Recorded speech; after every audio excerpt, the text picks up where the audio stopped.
Equip GTS in association with British Motor Heritage.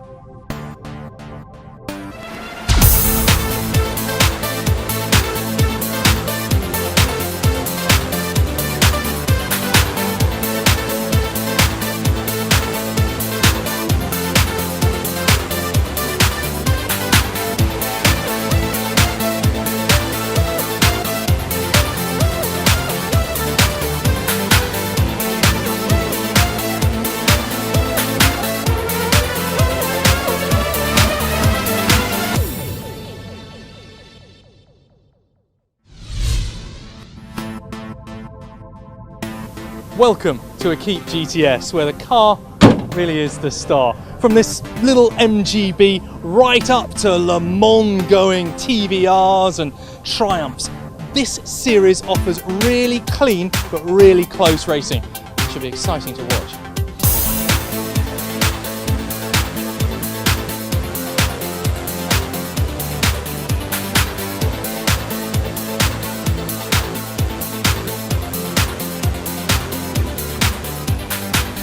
Rob Cole, you're part of the team that run Equipe GTS, and you get all sorts of incredibly exotic cars out. What have we got here this weekend? Well, this weekend we're very blessed to have we've got a genuine race 100S Healy, which is just a wonderful thing to see. We also have a fantastically good Morgan that you'll see, which is from Le Mans in '60, so fantastic car. We have Genuine Works TVR that raced at Le Mans. Some of the MGBs too, they are just as well prepared as that car is, and you know the level of preparation we have with our series is exemplary. So. Yeah, it is, and it is a boon, isn't it? The parts for MGBs are so readily available these days in terms of panels, for instance, and all that sort of stuff that's essential to keep a race car on the track. Oh, definitely, and one of our partner sponsors, Heritage, they're at the forefront of making sure that all those parts are available. But even down to some of the other guys, with Jigsaw Racing and people like that, they go out of their way to, if the parts are hard to get, they will manufacture them and keep all these wonderful cars on the track. So. Duncan, you're new to Equipe GTS. What's brought you to this series? I've known the series for many years, and it has all the right ingredients of camaraderie, great driving. I've seen it from a distance, and I just thought, actually, I've been racing for a long time with older stuff. I thought it was time to try something a bit more modern. Yes, it's not many people who could regard Equipe GTS as modern racing. What is your background? Where have you come from? I come from the pre-war racing world. I've raced a vintage Bentley for getting on for 25 years now. So this is here's a car that goes and stops. So it's a new departure. And how competitive are you finding it out there? Well, I have to say, for the first time out, 58 cars on the grid yesterday, starting from almost at the back. It was very competitive at the back. So when the leaders came round, yeah, my God, they were on it. They really were on it. But it was fantastic. Really very good racing. Very good, clean, fun racing. This is a really special car. Tell me about it. Yeah, it's one of 55 100Ss, which are the racing 100s that were built by Austin Healey for racing in Sebring, Le Mans and other places. It's a car that was raced by a man called John Dalton. It won 47 races in 1955 and 56. It won the Autocar Championship in 1956, and it raced at Dundrod, which was an international circuit, with also Lance Macklin driving it, who was the guy who raced Austin Healey 100s at Le Mans, and unfortunately was also involved in the crash at Le Mans in 1955. What a piece of motoring history in and of itself, and I must say it's just fantastic that you're actually using it as it was intended rather than just leaving it on a shelf somewhere. But how did you come by this car? How did it end up in your hands? It was a car that had been raced for the last sort of 8 or 9 years by another chap called Peter Thornton, and he wanted to move it on, and I wanted a car that I could race and that was already prepared for racing and had a race history. And it's a car that's always raced throughout its life, and it seemed to me it should carry on racing. What's it like when you're out there on track in such an amazingly rare car, such an important piece of motoring history in an actual live racing environment? These aren't display laps that you're doing in Equipe GTS. Yeah, no, I have to say there are times when it's a little nerve-wracking when it's close racing. I have to say Sometimes I do think about that, yeah. But nevertheless, the racing's fun and you just take the risks. So Simon, most of this grid really is MGs, but you're in a Morgan, Chalk Ices. Tell me about that. Chalk Ices was christened actually in 1961, goes all that way back. You've had the car since then? No. The then owner, who Peter Martin was on the grid at Spa in 1961, and his mechanic came to the lovely name of Nobby Clark, told him a joke, which the punchline was Chalk Ices. So when they kept put the lap board out, they didn't put up number 24, they put Chalk Ices up, and so the car has always been known as Chalk Ices, and it's probably the only Morgan which is known by its nickname rather than its registration number. All the other ones it would be otherwise be known as PGP, so it's known as Chalk Ices. Isn't that fantastic? Now, how does a car like this cope with such a long race? The car copes fine, it's the driver. I did 2 half-hour races yesterday. I tell you, by the end of this, it's heavy steering, and your arms get very tired. And you shouldn't do. I mean, I suppose if you really did enough exercises and all that kind of stuff, you'd be fit enough for it. But at our age, who cares? You know. So it's a tiring race, and also luckily it's open. The other car is closed, and this afternoon could get quite warm, I think. Some of the machinery involved in Equipe GTS is truly beautiful. This car, one of the standout cars anyway in this grid for me. It's owned by Jeremy Woods. Come over here, Joe. Tell us about this car in Italia. What is it? What's the history to this car? Triumph Italia is quite a rare beast, one of 326 that were made. Wow. They're based on a Triumph TR3, and they were sent over from the UK, and they were built in Italy by Vignale, designed by Michelotti, and mostly they were all abroad. Most of them went to America. There are some in Europe. And this one was owned by a guy in Germany, and he converted it to a race car in the mid-90s. Equipe GTS, this is proper actual wheel-to-wheel racing in these rather unique machines. You're not the driver though? No, I'm not a race driver, and so I'm relatively new to this historic racing scene. But Mark I've known for a few years, and he's got a team of excellent drivers. And I went with Mark Field of Jigsaw down to Le Mans, the Classic Le Mans, a couple of years ago, and Alistair Pugh we've seen race at Le Mans, so I trust him with the car. And she went out for the first time yesterday, first time in 20 years. Wow. Equipe GTS is all about British metal of a certain era. Some of it is extremely classic, iconic even. Tell me about this car which you're lucky enough to own. 1B raced 1964-65 Le Mans 24 Hour. She was one of 3 cars one year, 4 cars the second. Both years she was unfortunately crashed. She was broken up on the return, and from 1990, when I started to find parts of the car, I spent 14 years restoring her to what you see now. We have raced in the Le Mans Classic. We've won our class 3 times with her there. We race every time we can with the Equip GTS. Really enjoy it. Fantastic racing. Yeah, what is it that appeals to you about this championship? Is it that closeness and the fact that there is so much respect for other people's cars in a way that there probably isn't in certain, shall we say, newer championships?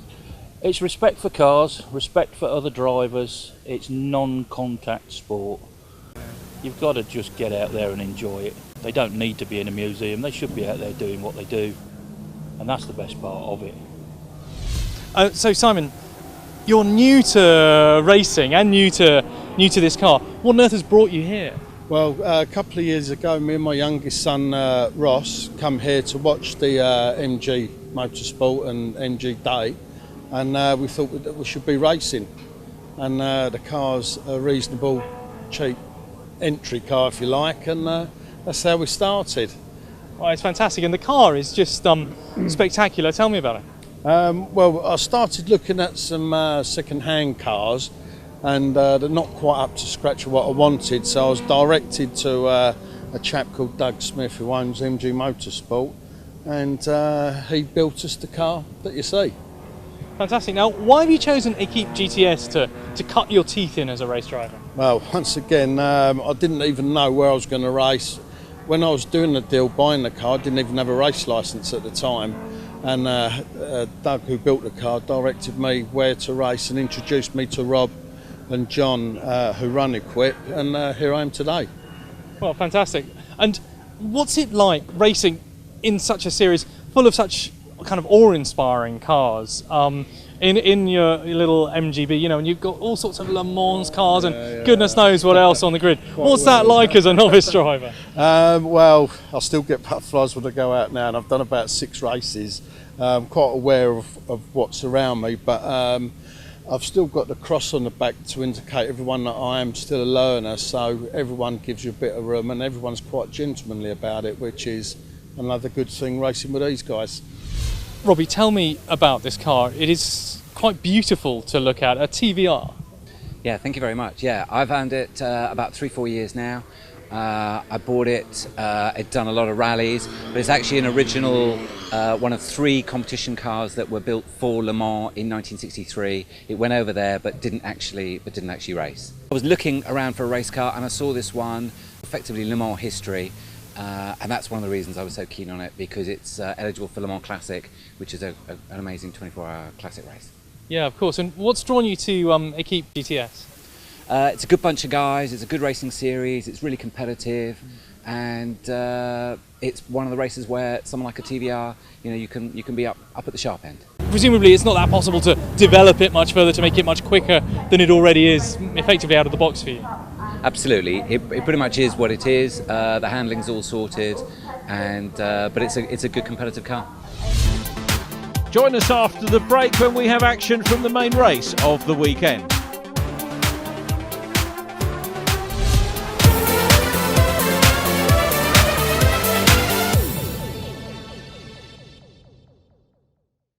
Period British racing cars are beautiful things. This MGB, look at it, resplendent, and this is kind of the backbone, if you like, of Equipe GTS. This car, though, deceptively, although it may look like a 1960s original, this is actually a new body shell. The old car has been restored entirely, completely and utterly. It is remarkable work that's gone on. It's all carried out by British Motor Heritage. They've actually got the machine tools from which these cars were built in the first place. Now, John, you're the boss. Tell me about this beautiful MGB. I mean, it looks absolutely mint in box. It looks absolutely spotless. We built this car to celebrate the 50th anniversary of the MGB. Essentially, we built it to be in a very classic specification, so chrome bumper, chrome grille, chrome wire wheels. It's been uprated with slightly better seats, so it's got nice red leather interior. And the other thing that we've done is that we fitted fuel injection to the engine, because for the modern motorist that just takes away the aggravation of having to operate a choke, and also it solves with the engine management all the sort of starting, hot running issues that people used to experience back in the day. For somebody who has an interest in classic motoring but has no interest whatsoever in getting involved in the mechanics of the thing, this is just a really stress-free way of being able to enjoy classic motoring. And you know, I mean, it's drawing the crowds. You know, we've got people looking around it at the moment. I mean, it's certainly an eye-catching vehicle. And I suppose, you know, it's a perfect match for something like Equipe GTS. I know that you're a driver in a different race-prepared MGB in that. Yeah, well, but my MGB follows the similar pattern. Again, it's built into it's a heritage shell. The only differences are, obviously, it's stripped and prepared for racing. It has a rollover cage in it. And it also has, we do some aluminium panels which will enable you to lighten the car, which are perfectly legitimate. So door skins, boot skins. The cars anyway have an aluminium bonnet. So essentially it builds on what we do with these. And it's, again, a very practical way to go racing, because you know exactly what you start with when you start with a brand new metal body shell. There's no hidden rust, there's no hidden filler. It's a good straight place to start. John Pearson, you're part of the team that runs this series. How easy is it to bring all of these different cars together on track? How hard is that to organise? Well, the series itself has been going for about 12 or 14 years, so there was a lot of equity there. What my partner Rob and I did was bring the series together from 2 other series, one of which was called Equip GTS, which has been going a long time. And so actually putting the 2 together meant that a lot of people have one place to be. Our vision for this series is for it to be the go-to series for smaller engine FIA cars. So MGBs, TR4s, Lotuses, Morgans, TVRs, all those smaller engine things. And we keep very close racing that way. Yeah, and it is close racing, but it's also very clean. Is that a measure of the unique quality, if you like, of some of the cars that we get out there? Well, this is amateur clubman racing. Everybody races with their own money, their own cars. Nobody's expecting a call up from Ferrari Formula One next week, and we're here for fun. Therefore, we have a yellow card system. We want clean driving. There's no such thing as totally safe motor racing. And the guys at the front, and you'll see from your video today, guys at the front are very serious, very competitive, very fast, but very clean. Interesting. How important do you think it is for these cars to be seen in their natural environment on a racetrack, actually competing for places? I think it's really great because I know you've interviewed some people who've got genuine Le Mans history cars. We've got some beautiful cars that have got racing history. These cars were built to race, and then you've got right down to ordinary MGBs that have been converted to race cars for not much money, that people can go out of the weekend and have some real genuine clubman fun with. Second race of the weekend about to get underway. An incredible field of cars have been assembled. We've got 57 cars on the grid, and it's Mark Cole in yellow who starts on pole. Tom Smith is alongside, finishing second yesterday.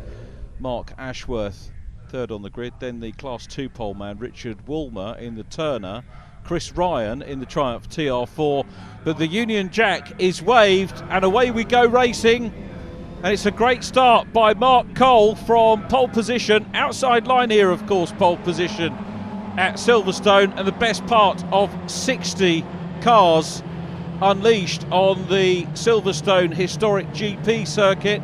Keep your eyes on number 20. That's Scott Cottlebourne in the Elva Courier, a retiree in the first race of the weekend. He was the outright pole position sitter in the meeting qualifying session, but he's starting well down the order, so he's got a lot of cars to negotiate, and we know that that's a quick car.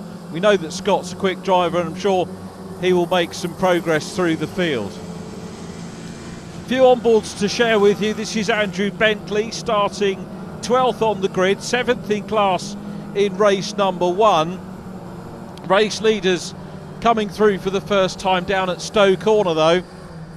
Magnificent sight. I just would not be able to put a value on the entire field here. The mind boggles as to how much this impressive collection of machinery is worth. There is Ian Smythe about to be passed by Scott Cottlebourne, the Elva Courier on the inside line of the Triumph Spitfire Le Mans. So some real historic machinery as we look at Peter Edney, 9th in class, battling with David Beresford. Beresford, class winner in the series opener this year at Donington Park. Race won by Brian Arculus, who's leading his class here at the moment. But it's Mark Cole, renowned racer, who is in front at the moment from Tom Smith, and we go in car with Tom in second position. Richard Woolmer and Mark Ashworth give chase. There is Brian Arculus just going out of shot in his Lotus Elite, and pretty big sort out happening in the early stages of this one. Lap 1, a long lap, 3.6 miles for everybody.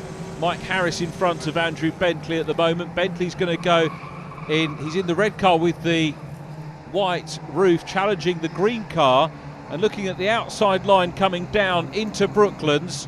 Slots back in. You heard from everybody involved in Equipe GTS that this is about competition, this is about racing, but it being clean and fair is not only encouraged but also very much, I would say enforced, but there is a system in place to make sure that driving driving standards are maintained at a very high level, and that's what you'll see throughout the course of this race. So lap number 1, and we pick up there on car number 9, that's Peter Edney. Saw him on the early stages of the lap, running well at the moment. Nick Crewdson's on board, so we've got a pair of onboard runners effectively together there.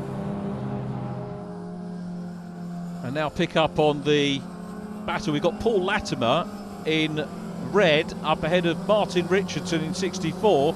Rob Cole in the TVR Grantura is next to him, and completing lap 1, Simon Milner, Graham Robson in 55 starting off the back, Luke Spencer in car number 19 as well.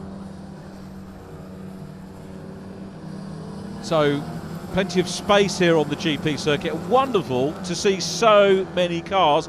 There's Patrick Rignall running in class 5, car number 132, and working his way through.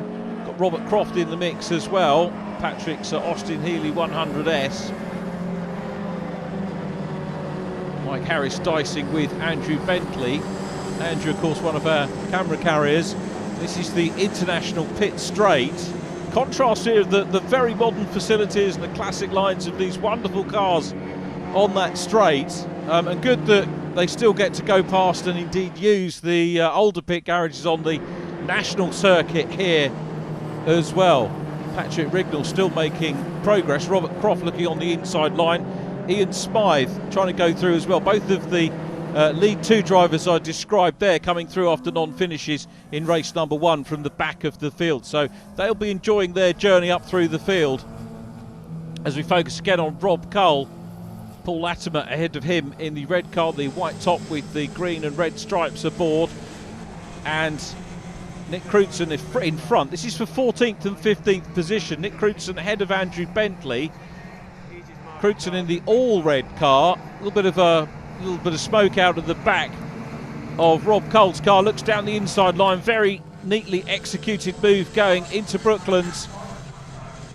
Andrew Bentley looking for some space on the inside line of Nick Crewdson. See whether he can get that move done. The race leaders coming up to complete lap number 2. So Bentley and Crewdson side by side. I think they're going to cross the line together. Brian Arculus goes through. Robbie Bernberg is next in 7th. Then Pete Foster. Paul Latimer goes through next. Then we've got Martin Richardson, Rob Cole. Nick Crewdson in number 30 is still there as well. And completing their lap, Patrick Rignall trying to pass David Ferry. Robert Croft is up ahead of him. We'll wait for these guys to come towards us here and complete their first lap in this half-hour race. There is Croft still ahead at the moment of Rignall.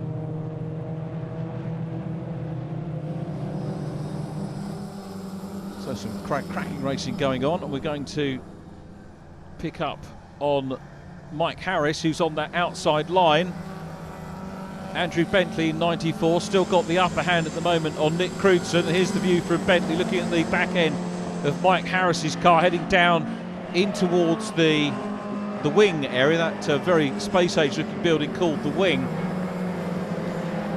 So Harris, Bentley and Crewdson followed by Robin Ellis and David Beresford in car number 17. And we'll have more for you from Silverstone after the break.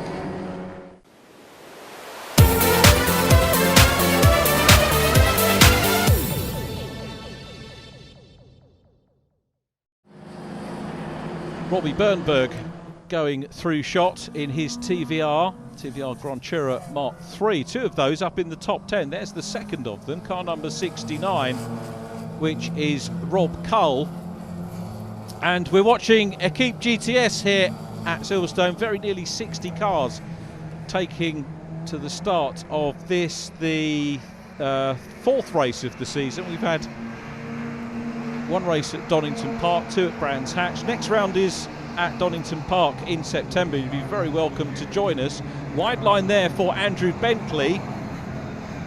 Having a look at Mike Harris in the green 121 Roadster ahead, Nick Crutzen. Remember, this pair were dicing hard.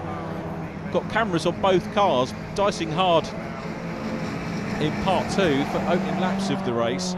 And that still continues. Brian Articulus goes through 6th place, leading Class 1. Then Robbie Bernberg. Pete Foster is next in the mix, and we're going to catch up with David Griffiths, 144, chasing Michael Lillywhite. So the Triumph TR4 chasing the MGB Roadster. And we'll see whether David can make any moves. It's Paul Canelli, incidentally, immediately behind in his Roadster. Race leaders down at Stowe Corner. Still Cole from Ashworth and Smith. Richard Woolmer in 138, the Turner Mark II, leading Class 2. The Mark II originally built in 1960. Briefly see Steve Naish there in 37. One of the many Class 3 runners. And, well, the key thing for me, wonderful machinery wherever you look on track. On this 3.6 mile lap, you'll see great machinery and some pretty close battles going on as well. And driving standards, as we heard in the interviews, absolutely paramount in this championship, and they've been absolutely exemplary so far. And making terrific progress. Catching up with Peter Edney now is Scott Cottleball, who's going to have a look on the inside line as we flick back. That's David Eales in car number 10, ahead of Simon Milner, and then David Brown in the MGB Roadster. Here's the view again from Stowe Corner. Alistair Pugh, car number 21, ahead of 43. Phil Moss in the Roadster. Alistair Pugh in the Triumph Italia. Duncan Wiltshire and Ian Smythe are in the mix as well. Smythe, of course, in the Triumph Spitfire Le Mans. And he's at the back of that quintet at the moment, just trying to hunt down Duncan Wiltshire. Finished a little way down in Class 3 in race number 1 of the weekend. And now we pick up on Scott Cottleball again, having a look at the inside line of Nick Crutzen. So he's going to try and go through on the inside line, challenging for 14th place here. And in fact, he's got it. So a very good move indeed there by the Elva Courier, originally built on the south coast, Westham Bexhill, which of course is renowned for its motor racing routes. And later on, Elva moved to the less picturesque town of Croydon, which actually still has race car building technology with Ray Formula cars who run in the modern Formula Ford championships. But the Elva, as I say, being very well driven indeed. Fastest lap in race number 1 of the weekend, outright pole position, so we would expect progress through the field. But to deal with this many cars and very much knocking on the door of the top 10 now for Cottleball, who's really done a superb drive. It's Nick Crutzen just behind him, coming down the Hanger Straight, the legendary Hanger Straight. And it's the 69 car of Rob Cole, which is next to be passed. So TVR versus Elva. Elva on the inside. I mentioned Bexhill, another seaside town. Blackpool, of course, the home of TVR. Here is Jason Harris in the Healy 100, 23rd position. And Max Cawthorne immediately behind him. So 23rd sounds like a long way down, but bear in mind that's well inside the top half of the field.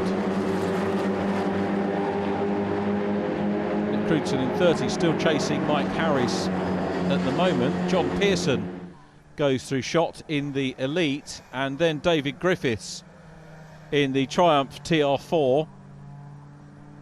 And we'll pick up on Car 391, that's Barry Sidery Smith's been racing MGs for a long time. Remember him watching him years ago racing MGs. Robert Croft immediately behind as well.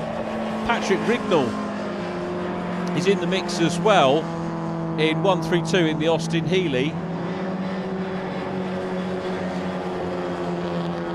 So Paul Kennelly ahead of these guys. There is Patrick, who's got the fastest lap in Class 5 at the moment, the outright fastest lap with Mark Ashworth in the TVR Grantura, and that was 2 minutes 37.866, set back on lap 2. Meanwhile, here is the man that Mark dislodged in the early stages, Tom Smith. Immaculate preparation in that car. Back to Mark Cole though, the race leader, former Carrera Cup champion here in the UK, and a noted sports car ace. Superb lines, the poise of the car absolutely superb in Mark Cole's hands. We go back, pick up on Jason Harris in 401, has made a lot of progress through the field, and Jason currently running just outside the top 20. So it's Cole, Ashworth and Smith. I think Tom Smith is starting to close in. Now, first, second and third, all Class 3 cars, 1676 to 1860 cc. Here's the view from Tom Smith. Again, an opportunity to look at the superb preparation inside the car. The TVR, though, in second position, the meat in an MG sandwich at the moment. We'll see whether Mark Ashworth, who knows he's quick, I'm not sure whether he'll know he's got the fastest lap of the race, but certainly some good progress from him. This is the view from John Pearson, again chasing David Griffiths. These two 23rd and 24th on the grid. David Griffiths running in Class 4, second position. John Pearson running in second position in Class 1 behind Brian Arculus. So Brian Arculus a fair way ahead, but nonetheless John Pearson running very well indeed in his elite. And as you can see, some very good inter-class battles going on. So down the hanger straight in towards Stowe Corner, and we'll see whether John can catch up with David a little bit later on in the race. But here is the view from Stowe Corner.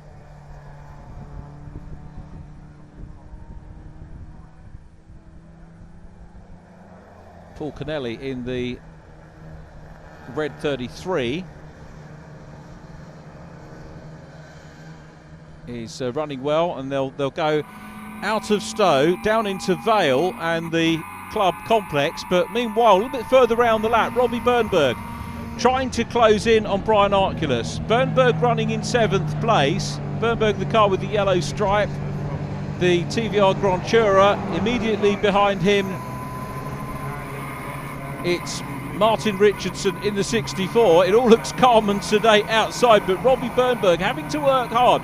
This is one of the more technical sets of corners on the Silverstone historic GP circuit. Robbie Bernberg dealing with it well, but unable to close up on Brian Arculus. And you just saw Scott Cottelbaum in the mix as well, coming through and climbing up towards. Now remember, Brian Arculus is running in 6th place, so Cottelbaum here, super drive.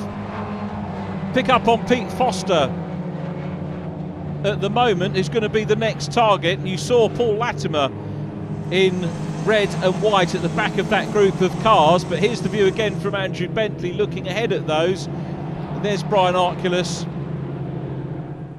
still running well, clear of Robbie Bernberg. And we'll see what Cottelbaum can do to try and close in on Pete Foster. Meanwhile, back in car with Robbie Bernberg and Brian Arculus, who won Class 1 in yesterday's race. Mark Cole taking outright victory. Richard Wallman winning Class 2. Chris Ryan in the TR4 winning Class 4. And now, as you can see, Pete Foster has been passed by the Elva Courier. Duncan Wiltshire in 46, Phil Moss in car number 43, Simon Milner in 49 and Clive Morley in number 15. Simon Milner has got a very good camera set up for us. Look at the blue skies, wonderful conditions here. And the 49 car's going to nip through on the inside of Phil Moss and now moves to the outside line to pass Duncan Wiltshire. That was a great move, inside to outside, passing 2 cars, but cleanly done. That demonstrates what Equipe GTS is all about. Clive Morley at the back of that quartet, but a great move by Simon Milner. There is Duncan Wiltshire trying to hunt him back, coming into Maggots, left-hand King. View of the driver, good smooth poise there, good smooth pose from him, but going back through, Duncan Wiltshire repays the compliment, nips back through on the inside line. The black car with the red bonnet. Simon Milner immediately in behind. And we'll have more for you from Equipe GTS after this short break.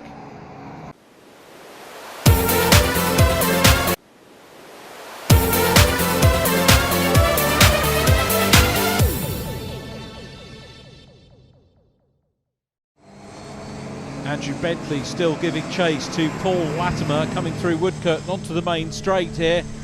So Latimer holding sway at the moment. Bentley challenging hard, both of those drivers in the top 10. Brian Arculus goes out of shot, still coming under pressure from Scott Cottlebourne. There in 69 is Rob Cole. Rob looking at the back end at the moment of 121, which is Mike Harris in his Roadster. And here again, the Arculus Cottlebourne battle, and Brian Arculus in the Loads Elite leading Class 1. Got a pretty decent lead over John Pearson in class. And here again is the view from Andrew Bentley. So about to head on to the Hangar Straight. What's Bentley going to do? The inside line is covered. The inside going into Stowe Corner.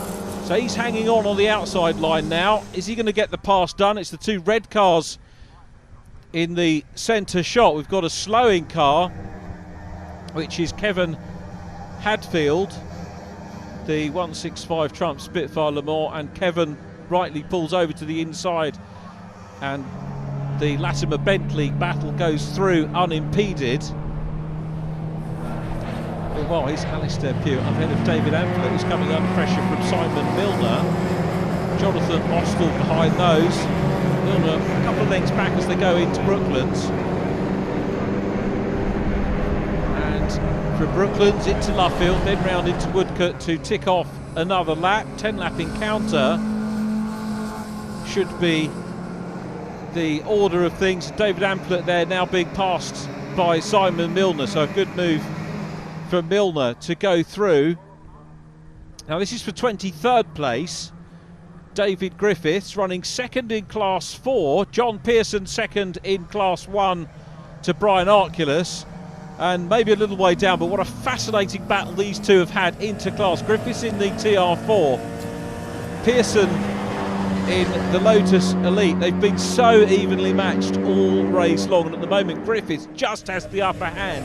But coming onto the international pit straight, let's see whether Pearson will be able to have a challenge. Grabs the apex there, wheel for wheel at the moment, but comes offline. He's going to have a look down the inside line, heading into Abbey. It's not a defensive line though for David Griffiths out front. He holds on to position, and John Pearson is going to have to remount that challenge elsewhere on the historic GP circuit. So Simon Milner up ahead of Alistair Pugh, David Ampler. Mark Cole starting to come through. The yellow car is the race leader, Mark Cole, who's working his way through the traffic now and has got up into, he's actually lapped the best part of 15, 16 cars already. As you can see, the marshals waving the blue flags. It is lights on. And keep your eyes open for the pair that are chasing Mark Cole, who's going to, I think, maybe lap 3 cars for the price of 1 here. Car number 43 is Phil Moss, who's now been lapped, and Cole disappears down the straight. Are we going to get, yes we are there, the red and blue car and the red car following second and third. And here's Tom Smith, who's going to take second position. Wonderful move by Smith, opportunistic, read the traffic well, and Tom Smith goes back into second place. Great move whilst dealing with the back marker traffic. Probably too far back in these closing stages to catch up with Mark Cole, barring any problems for Cole. He passes Alistair Pugh, laps Alistair Pugh. Alistair in the Triumph Italia, and Mark Cole on his way. Cole has not got fastest lap. That's still with Mark Ashworth, who is still fighting for second. And he's gunning back Ashworth there. You just saw going back into second position. They pass or lap Luke Spencer, and it's the two red cars, the red and blue TVR Grantura Mark III, who goes back into second place. He's got the fastest lap of the race, but runs very deep into Brooklands, and back into second position goes Tom Smith in the MG. So it's MG 1 and 2, TVR in third place, still stuck into the traffic.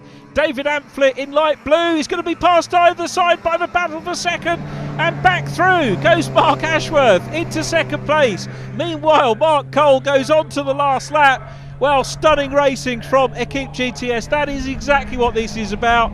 No rash moves, all clean but fair, exciting racing. And it's Ashworth in second, the two marks, Cole and Ashworth first and second.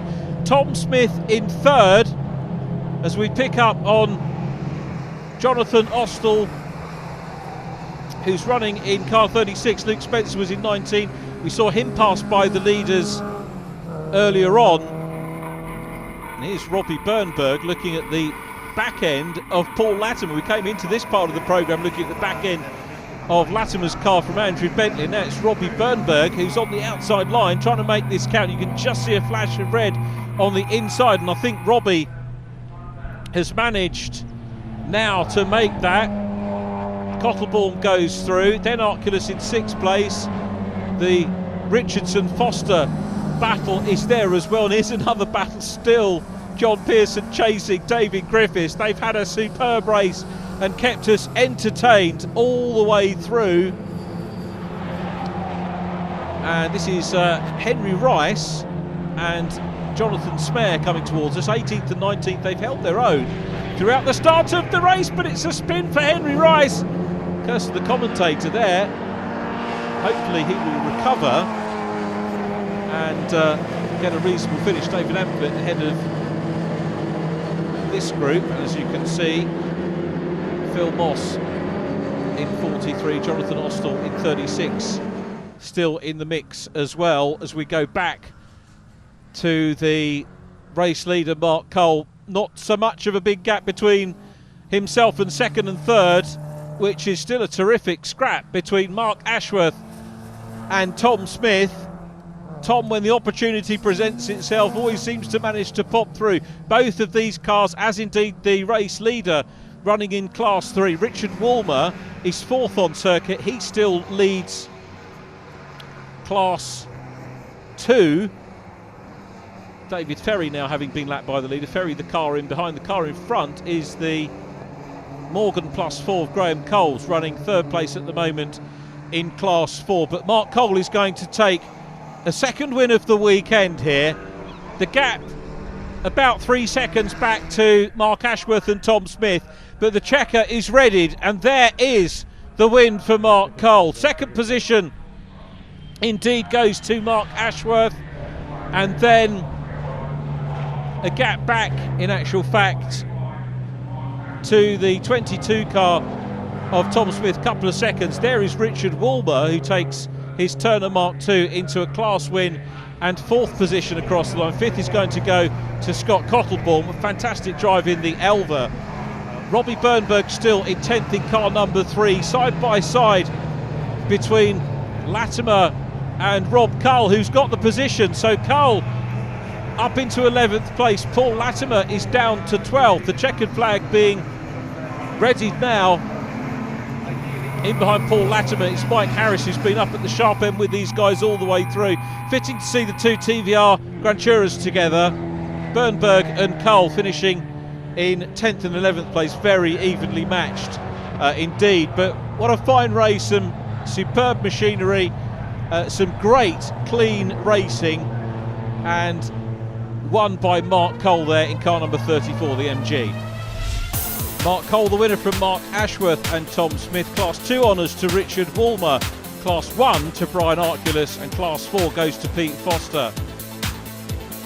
Rob Cole came home in 11th place, ahead of Paul Latimer and Mike Harris. Class 5 win going to Jason Harris, down in 22nd position outright. Second position in Class 5 going to Patrick Rignall, who we saw in the early stages. 46 cars finishing a fantastic Silverstone Equipe GTS race. Many congratulations on the win in your MGB. How was the race? Yes, thank you very much. It was exciting. It was. I just obviously tried to make a good start. I think Tom made a good start. Over the opening laps, I guess just tried to focus on carrying the speed, and it sort of broke me a bit of a gap. The competitiveness, I didn't anticipate it to be quite as tough as that, particularly with Tom, because he's a very, very good driver, and we had a good. That was as hard as any Carrera Cup race. You know, it was fair, it was hard. So yeah, kind of really impressed with it all. Mark Ashworth, you were second place today. There was a bit of a gap, but you couldn't quite reel him back in. No, I thought in the middle of the race I was getting nearer to him, and I think he alluded to that. And then I think maybe he was a little bit more fortunate through back markers than we were, and he got away and was about 4 seconds ahead of us at the end. But I think I kept him honest. He couldn't back off at all. And Tom and I had a really good ding-dong battle all the way through the race. Really, really good racing. But clean racing. Can always race with people in this championship, this series. So Tom, you were third today on the podium, but you couldn't quite nail him. No, we knew today was going to be a bit of hard work after yesterday. Got an issue with the tyres, and basically just ran out of grip. So it's a bit like driving in the wet and everyone else was in the dry. So we didn't have much chance, but we gave it a good go. Car felt good apart from the tyres, so I think we did the best we could with what we had. Well, the traditional podium presentations wrap up the day's action from Silverstone and Equip GTS. A big thank you for watching. If you'd like to find out more about the series, then check out the series website, www.equipgts.uk. That's all we've got time for on Last Lap. Thanks very much for watching, and we'll see you next time.